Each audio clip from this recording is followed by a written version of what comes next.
Thank you, Abraham.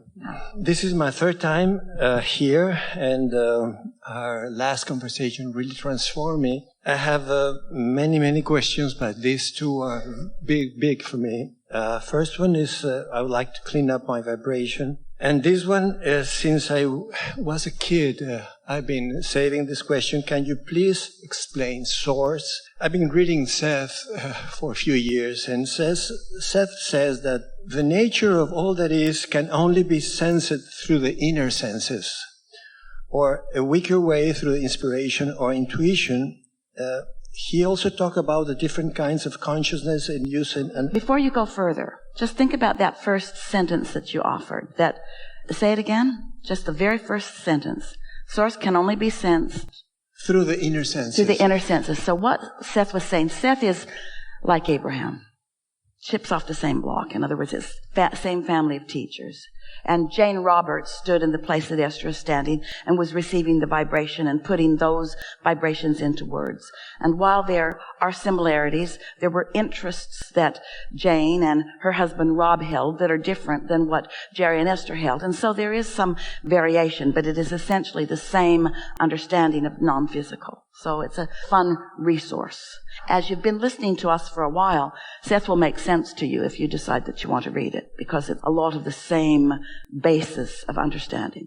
So in Abraham terminology, we're going to tell you what that statement is about. As Esther stands here on the stage and allows us to flow through her, we offer blocks of thought, more like radio signals, and Esther receives them unconsciously and finds verbal equivalency, and then expresses the verbal equivalency to the radio signals that she's received. You all do something like this all the time. So, as you listen to her, often she seems confident, she seems really sure of herself. She offers a lot of words, and they all make sense. They fit together one with another, which makes her seem like someone maybe worth listening to. But you might also think, well, this is just someone well-trained and really sure of herself who is spewing yet another opinion, like so many opinions that are spewed around the planet. And so it might feel only that important to you. There's logic in it, but that's the end of it. But when you hear something that we have encouraged, and for example, you get the sense that you are more than your physical body, and that there is a part of you that you might get in touch with. So you ponder that thought and actually do get in touch with that broader part of you. You follow our encouragement to meditate and quiet your mind. And in quieting your mind, your vibration rises. And as your vibration rises, you find vibrational equivalency with who you really are. And then, in that state of connection or alignment, a thought or an impulse occurs to you, personal experience. You're not taking somebody else's word for it. A personal experience happens that when you follow through with it, the results that you're seeking happen, and then you know. We can't say enough into your ear to give you knowing. Your knowing comes only from personal experience. And this inner knowing that is always there for you, you've got to tune to it before you know it. You just can't take somebody else's word for it to be yours. For your vibration to shift and your point of attraction to shift, your vibration has to shift, and that's what that sentence is about. Seth speaks that, has an analogy of an onion, that there are many layers coming from one core, one source. And you said in one tape that all entities has an inner being, that has an inner being, that has an inner being, that has an inner being.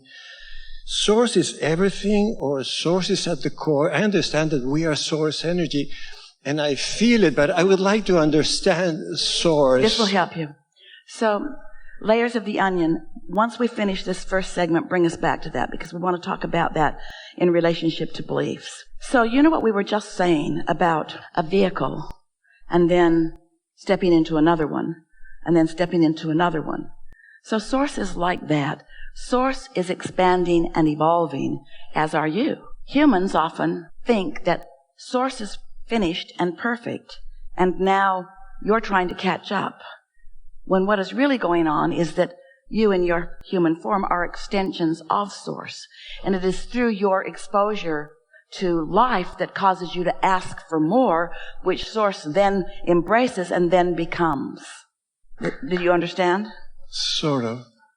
So when we say that you have an inner being who has an inner being who has an inner being, what we're actually saying is, here is this vehicle, but before this vehicle was this vehicle, also Source, and before this vehicle was this vehicle, also Source, and before this vehicle was this vehicle, also Source. So just like you stand in your 90 years on this planet, but you are one time in your 80s and in your 70s and in your 60s, and while you are not that 1-year-old anymore, still that 1-year-old is part of this 90-year-old that you are. Just understand evolution is just that way, yes? And what's tripping you up is that you weren't willing to let Source be like that. You weren't willing to let Source be something that also is evolving, and so that didn't make sense to you. But now it does, if you think about it, doesn't it? The layers of the onion in what Seth was talking about often, and it certainly is the way that we would use it now. In other words, what you'll hear from us now, at one time, what Seth had to say was the leading edge. It isn't anymore. Oh, the basis is there.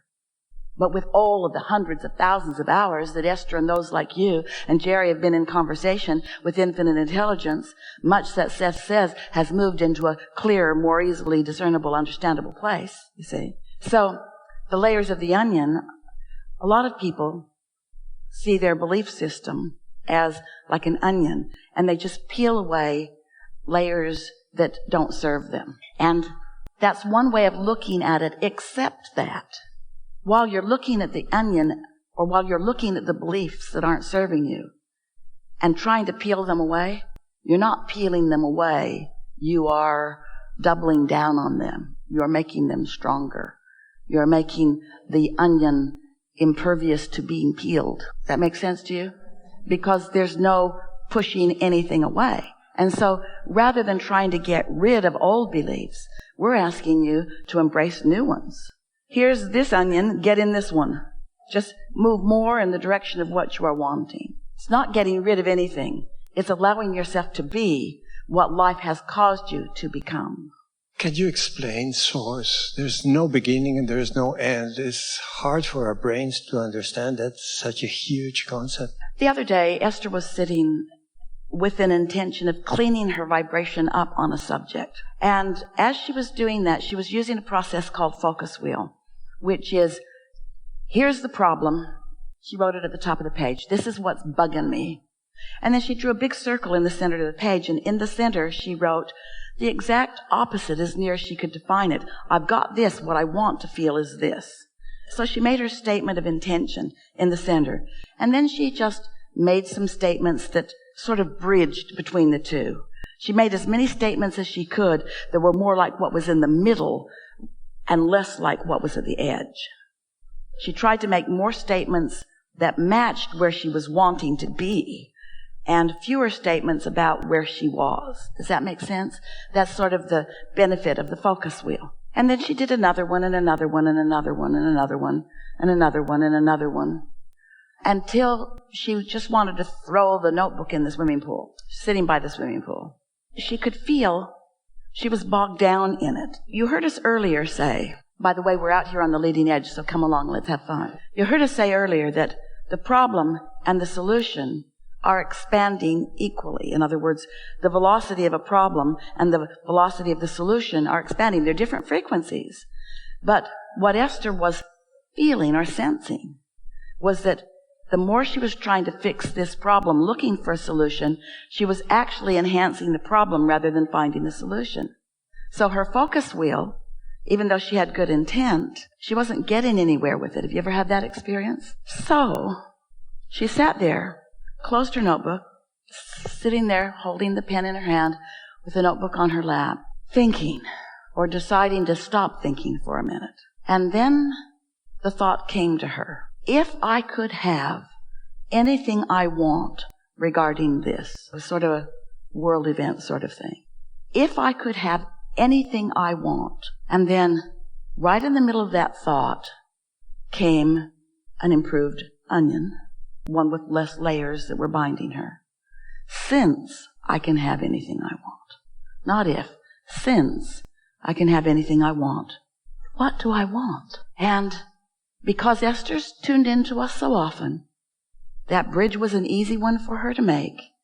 And all of a sudden, she was overcome, maybe the best word that she would use, with clarity of desire that was so pure and clear and absent of any problems.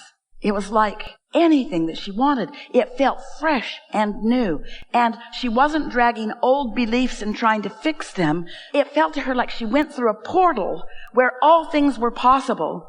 And her desire was at such a heightened place, she tapped right into the desires on that subject that she'd been accumulating maybe her whole life, and felt the clarity of what her inner being knows about that. That's what you're reaching for. And it's not going to come every day, but it is going to come on the things that really matter to you. But you have to find a way. This is the bottom line here. You have to find a way that the beliefs that you're dragging around are not active at the same time that you're focused on your desires. Because whatever you're focused upon is active. And if you've got an active belief in your vibration, it is most likely blocking out your reception of what you really want. So you just got to decide, what influence do I want to be under? Do I want to be under the influence of source or under the influence of something else? Do I want to be under the influence of the solution or under the influence of the problem? And you know how you get there easily is meditate. Because when you meditate, you stop your thoughts. And when you stop your thoughts, you stop your beliefs. And when you stop your beliefs, you stop your resistant beliefs. And when there's no resistance within your vibration rises. And there your inner being is right there ready to meet you with clarity. With clarity. So no rush, because your inner being isn't saying, time's a wasting, time's a wasting. Your inner being is just right there, knowing what you want, knowing where you are in relationship to what you want, guiding you to exposure to thoughts and experiences that take you closer and closer and closer to what you want. But you know what trips so many of you up? Often you're standing in a place that you don't want to be, and your inner being is calling you closer to where you want to be, but because you're being called closer to where you want to be, and because you're like the corn in the ground that is evolving and it's not going to happen all at once this red hot minute, you grow impatient. You're not sensitive enough to note the improvement because you're looking for the manifestation rather than looking for the improved emotion. If you could let what you're looking for be just feeling better, if you could let what you're looking for be a sense of relief, if you could let what you're looking for be a vibrational experience rather than a park it in the garage experience, as in a car manifested or a business manifesting or a lover manifesting, if you could let it be just the improvement in the way you feel, then you could know for sure with first-hand knowledge that you are moving toward what you want. And just like the farmer with the seed of corn in the ground, you're willing to let it be in the ground. You're not only willing to let it be in the ground, you want it to stay into the ground until it's ready to come out and be what you want it to be. You think it's important to develop those inner senses that Seth talk? Only if you want to be happy. We think it is essential to deliberate creation, to understand that you live in a vibrational world and that your emotions are your key to how you're doing vibrationally. And anything less than that leaves you like a cork on a raging sea, bopping around, bipping around, bobbing around, and reacting to life, but having no control. But when you accept that you are a vibrational being in a vibrational universe, and that you have a vibrational inner being who's offering you vibrational signals, and you know that your key to recognizing those vibrations is emotion, if you will follow good feelings, eventually in the midst of those good feelings, you will receive clear thought and clear impulse to act, and excellent timing in co-creating with others who are there too, you see. Oh, this isn't hard. It's so easy, but it does require reorienting yourself from a physical what is world. Humans are looking around, we love you so much, at what is, and from what is you're creating more. But instead of looking or sensing or feeling toward what's coming, you keep looking at what is. And what is a vibrational frequency that prevents the new. If you're so enamored by what is, wanted or unwanted, it can't become more.